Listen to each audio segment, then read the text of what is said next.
မှာထားရခဲ့သူရေမင်းတို့သားလေးမုံရင်မှာကြည့်ကဆွဲရဲ့မပိတ်ပါပဲလာနေသူရေအခုတော့လဲတန်ရောချင်းလွယ်တမြေရှင်တော်တို့ဝင်အပြုံးများနဲ့ချအဖို့နေ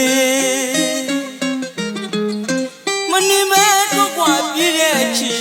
နှုတ်ဆက်ပါအောင်မောင်မတားပါဘူးလေ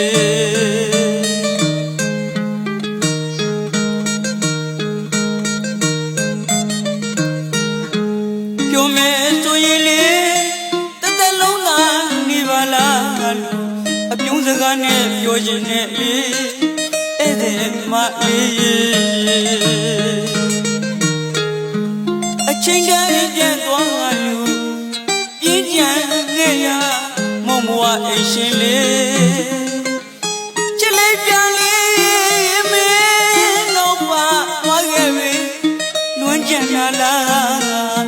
ပြင်းပြီးတော့ကြံသလားရဲ့လေဝေခွေးမရစိတ်ထဲမှာ